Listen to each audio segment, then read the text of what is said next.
ನಮಸ್ಕಾರ. ಭಾಗ 3 ಎಲ್ಲ ಕಲಾವಿದರು ಯೂಟ್ಯೂಬ್ ಚಾನಲ್ ಭಾಗ 3ನ ಮತ್ತೆ ಮುಂದುವರಿಸ್ತಾ ಇದ್ದೀನಿ. ಸಾಕಷ್ಟು ವೇದಿಕೆಗಳಲ್ಲಿ ಹಾಡಿದಿರಿ, ದೊಡ್ಡ ಮಟ್ಟದ ಹೆಸರು ಕೂಡ ಆಯಿತು. ತಾವು ಮೊದಲನೇ ಸಾರಿ ಈ ಕಿರಾಣ ಘರಾಣ ಅಥವಾ ಕ್ಲಾಸಿಕಲ್ ಕಾರ್ಯಕ್ರಮ ನೀಡೋಕೆ ಹೋಗಿರ್ತಕ್ಕಂಥದ್ದು ಮೊದಲನೇ ಊರು ಯಾವುದು? ಮೊದಲನೇ ವೇದಿಕೆ ನಿಮಗೆ ಯಾವುದು? ಯಾವ ಊರಿನಲ್ಲಿ ಹೋಗಿದ್ರಿ? ಅದೇ ಮೊದಲನೇ ವೇದಿಕೆ ಅಂತ. ಇಲ್ಕಲ್ಕ ಹೋಗಿನ್ರಿ. ಇಲ್ಕಲ್ಲು ಮೊದಲನೇ ಕಾರ್ಯಕ್ರಮ ನಡೆದದ್ದು ಇಲ್ಕಲ್ಲು. ಸಂಗೀತ ಕಲ್ತಿರ್ತೀರಿ, ಸಾಮಾನ್ಯವಾಗಿ ರೂಮ್ನಲ್ಲಿ ಕ್ಲಾಸ್ನಲ್ಲಿ ಹಾಡಿರ್ತೀರಿ. ವೇದಿಕೆ ಮೇಲೆ ಕೂತ್ಕೊಂಡು ಹಾಡಿದಾಗ ವಯಸ್ಸು ಎಷ್ಟಿತ್ತು ನಿಮಗೆ? ಎಷ್ಟು ವಯಸ್ಸಿನವ್ರಿದ್ರಿ? ನಾವು ವೇದಿಕೆ ಮೇಲೆ ಕುಂತಾಗ 15 ವರ್ಷದಿಂದ ಚಾಲು ಮಾಡಿ. 15 ವರ್ಷ. 15 ವರ್ಷ ಆದಾಗ ಚುನೇ ಸಾರಿ ಹಾಡಕೋದಾಗ ಏನಾರ ಭಯ, ಇಲ್ಲ ಹೆದರಿಕೆ ಅನ್ನತಕ್ಕಂಥದ್ದು, ಮುಜುಗರ ಅಂತಕ್ಕಂಥದ್ದು? ಮುಜುಗರ ಇಲ್ಲ, ಭಯ ಇಲ್ಲ, ಧೈರ್ಯ ಅದಕ್ಕೆ ಭಾಳ. ಹೌದು, ಹಾಡೋದಕ್ಕಂದ್ರೆ ಭಾಳ ಹುರುಪು. ಇದು ಹಾಡಬೇಕನ್ನೋದು ಧೈರ್ಯ ಭಾಳ, ಗೆಲ್ಲಬೇಕನ್ನೋದು ಭಾಳ. ತಾಳಿ ಕೊಟ್ಟಿ ಒಳಗೆ ದೊಡ್ಡ ರಾಗ ಹಾಡಿದ್ರೆ ಹ್ಯಾಂಗೆ ಹಾಡ್ತಿ ಅಂದ್ರೆ ಬಸವರಾಜ ರಾಜಗುರು, ನಿಡ್ಗುಂದಿ ಬೋವಾರು, ನನಗೆ ವಿಜಾಪುರದವ್ರವ್ರು ಮಾಲಬ್ಬ ಹ್ಯಾಂಗೆ ಹಾಡ್ತಿ ತಂಗಿ ಯವ್ವ ಅಂತಂದ್ರು. ಹಾಡ್ತೀನಿ ರೀ, ನಿಮ್ಮ ಆಶೀರ್ವಾದ ಇರಬೇಕು. ದೊಡ್ಡ ರಾಗ ಅಂದ್ರೆ ಯಾವುದು? ಮಾರ್ವ. ಅದನ್ನು ಸ್ವಲ್ಪ ಏನು ರಾಗ ಮಾಡೋಕ್ಕಾಗತ್ತಮ್ಮ ಇವಾಗ? ಮಾರ್ವ ರಾಗ ದೊಡ್ಡದು.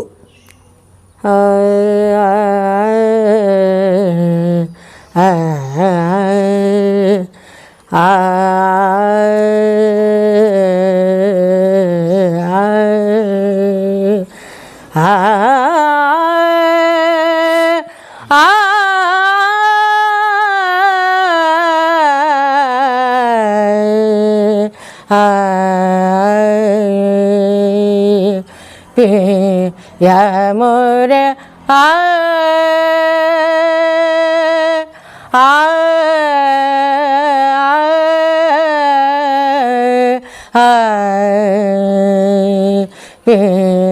ಯಾಮೋರೆ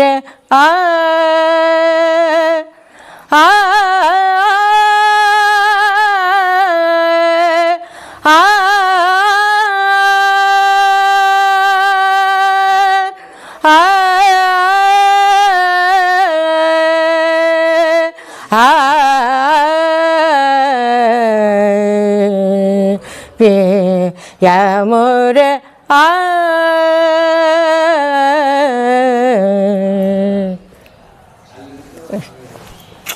30 ವರ್ಷ ಆಯಿತು ಹಾಡೋದು ಬಿಟ್ಟು. ಆಮೇಲೆ ಆಕಾಶವಾಣಿನಲ್ಲಿ ಹಾಡಿದಾಗ ಅಗದಿ ಸಣ್ಣ ವಯಸ್ಸಿತ್ತು. 16 ವರ್ಷಕ್ಕೆ ತಾವು ಆಕಾಶವಾಣಿಗೆ ಹೋದ್ರಿ. ಅವತ್ತಿನ ಕಾಲದ ಆಕಾಶವಾಣಿಗೂ ಇವತ್ತಿನ ಕಾಲದ ಆಕಾಶವಾಣಿಗೂ ಏನು ವ್ಯತ್ಯಾಸ ಅನ್ಸುತ್ತಮ್ಮ? ಈಗ ಆಕಾಶವಾಣಿ ಒಳಗೆ ರೆಕಾರ್ಡ ಇಲ್ಲ, ಮೊದಲೊಮ್ಮೆ ಇರ್ತಿತ್ತು. ಅವಾಗ ತಿಂಗಳಿಗೊಮ್ಮೆ ಫಾರ್ಮ್ ಬರ್ತಿತ್ತು, ಬರೆದು ಕೊಟ್ಟು ಕಳಿಸ್ತಿದ್ವು. ಮುಂಜಾನೆ 8:20ಕ್ಕೆ ಭಕ್ತಿಗೀತೆ, ಮಧ್ಯಾಹ್ನದಾಗ 1:20ಕ್ಕೆ ಭಾವಗೀತೆ ಇರ್ತಿತ್ತು.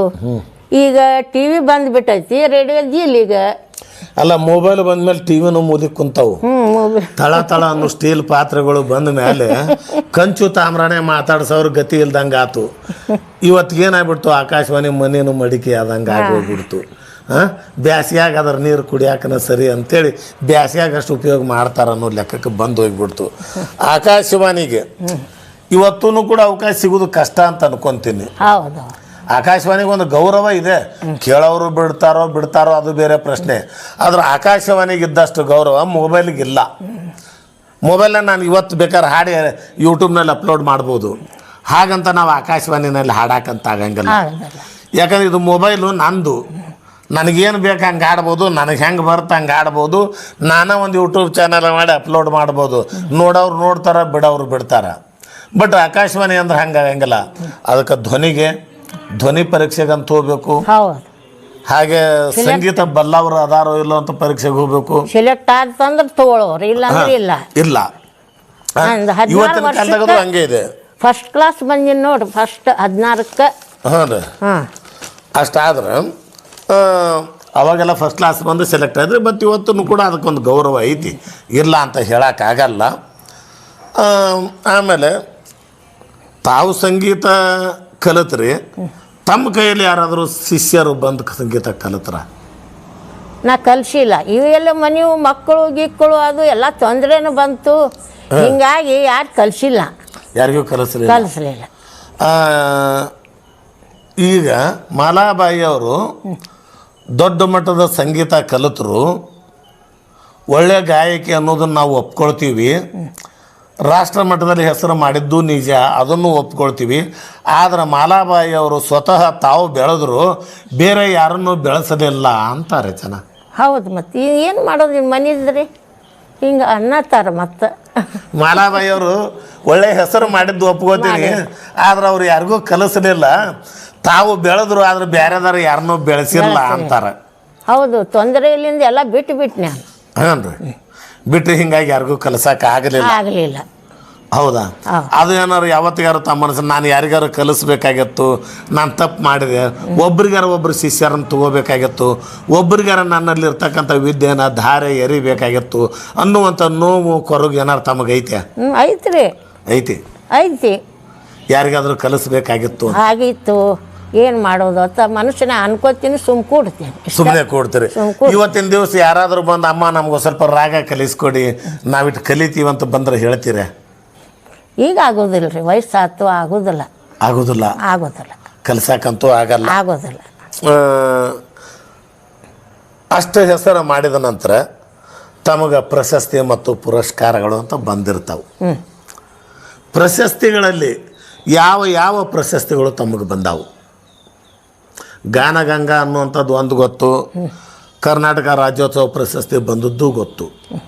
ಇಷ್ಟು ಬಿಟ್ಟರೆ ತಮಗೆ ಬಂದಿರತಕ್ಕಂಥ ಪ್ರಶಸ್ತಿಗಳನ್ನು ಯಾವುದವು? ಮತ್ತೆ ಈ ಗಂಗೂಬಾಯವರು ಪ್ರಶಸ್ತಿ ಕೊಟ್ಟಾರ, ರಾಜಗುರುಗಳು ಕೊಟ್ಟಾರ, ವೀರೇಂದ್ರ ಹೆಗಡೆ ಅವ್ರು ಕೊಟ್ಟಾರ, ಇವು ಗೌರ್ಮೆಂಟ್ದರ ಕನ್ನಡ ಸಂಸ್ಕೃತಿ ಇಲಾಖೆಯವರು ಕೊಟ್ಟಾರ.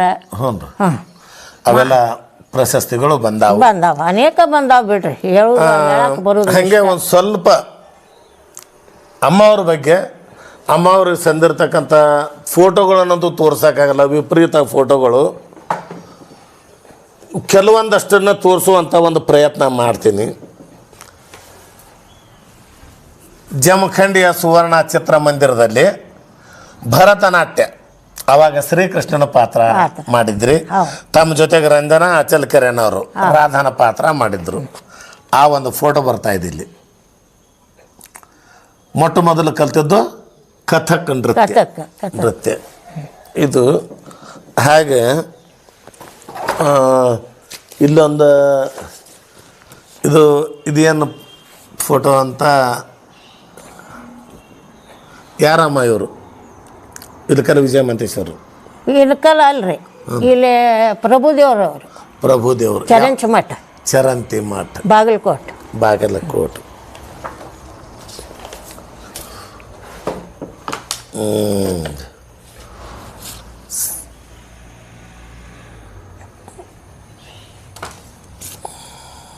ಗಂಗೂಬಾಯಿ ಹಾನಗಲ್ ಅವರು ಅದಾರ, ಎಲ್ಲ ದೊಡ್ಡವರೇ ಅದಾರ.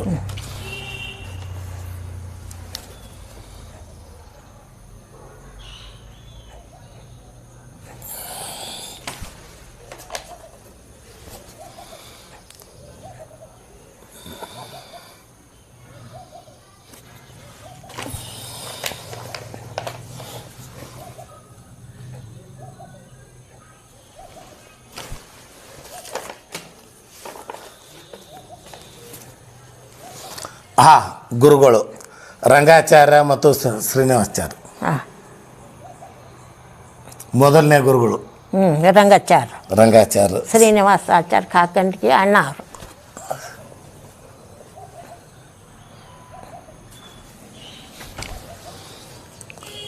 ಇವರು ಯಾವ ಗುರುಗಳು ಅಂತ ಗೊತ್ತಾಗಲಿಲ್ಲ. ಇಲ್ರಿ, ಅವರು ನೆನಪು ಇಲ್ಲ. ಆಮೇಲೆ ನೋಡಿರ್ತಕ್ಕಂಥವ್ರು ವೀಕ್ಷಕರೇ ಹೇಳಬೇಕು ಯಾರನ್ನಂತ. ಇದಂತೂ ಅವತ್ತಿನ ಕಾಲದ ಸಂಗೀತಗಾರರು.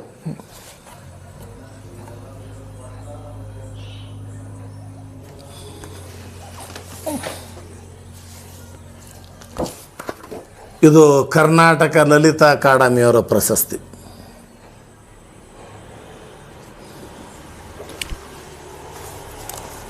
ಇದು ಮುಂಬೈದಿದೆ, ಅದೇನಾಯ್ತೋ ಹಿಂದಿ ಓದಕ್ಕೆ ನನಗೂ ಬರಲ್ಲ. ಗಂಧರ್ವ ಮಹಾವಿದ್ಯಾಲಯ ಪರೀಕ್ಷೆ ವಿಶಾರದಾಗಿದ್ದರು. ಹಾಂ ಹಾಂ 7 ಪರೀಕ್ಷೆ.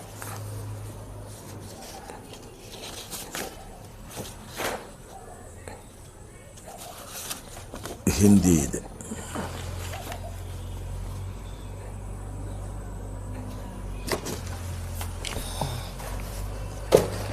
ಆಮೇಲೆ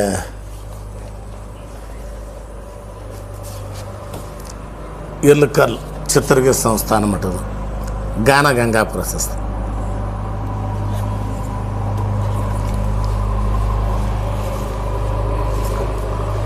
ಆಮೇಲೆ ಇದು ಏನದ ಗೊತ್ತಿಲ್ಲ, ನನಗೆ ಹಿಂದಿ ಬರಲ್ಲ. ಹಿಂದಿ ಜಾಸ್ತಿ ಇದೆ, ಕೆಳಗಡೆ ಇಂಗ್ಲೀಷ್ ಇದೆ. ಓದವ್ರು ನೀವೇ ಓದಿ.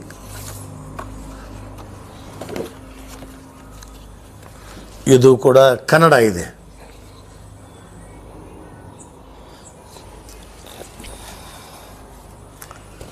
ಇದು ಇಂಗ್ಲೀಷ್ ಇದೆ, ನನಗೆ ಓದಕ್ಕೆ ಬರಲ್ಲ. ಇದೊಂದು ಪ್ರಶಸ್ತಿನೇ ಇದೆ.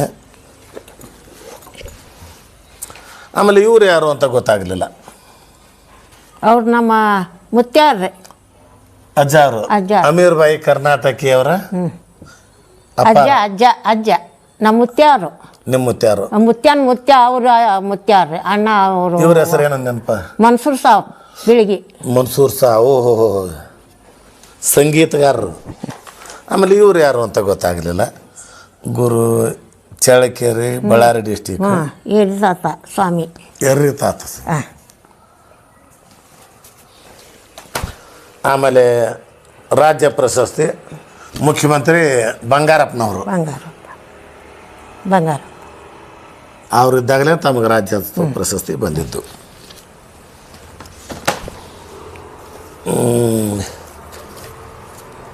ಇನ್ನು ಇನ್ನೊಂದು ಯಾವುದೋ ಒಂದು ಗ್ರಂಥ ಇದೆ.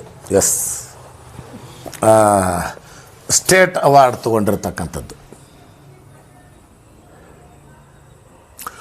ಇದರೊಳಗಡೆ ಸಾಕಷ್ಟು ಫೋಟೋಗಳದಾವು, ಸಾಕಷ್ಟು ಜನ ಬರೆದಿದ್ದಾರೆ. ಕೆಲವರು ಇಂಗ್ಲೀಷ್ನಲ್ಲಿ ಬರ್ದಾರ, ಕೆಲವರು ಕನ್ನಡದಲ್ಲಿ ಬರ್ದಾರ. ಇದೊಂದು ಗ್ರಂಥನೇ ಇದೆ.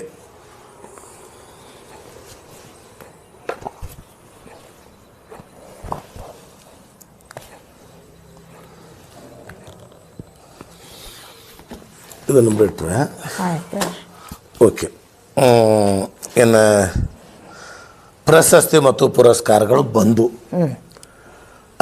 ಇಲ್ಲಿಗೆ ಪ್ರಶಸ್ತಿ ಮತ್ತು ಪುರಸ್ಕಾರ ನಂತರ ಇಲ್ಲಿಗೆ ಭಾಗ 3 ಮತ್ತೆ ಮುಕ್ತಾಯ ಮಾಡ್ತೇನೆ. 4ನೇ ಭಾಗ ಮತ್ತೆ ಮುಂದುವರಿಸ್ತೀನಿ. ನಮಸ್ಕಾರ.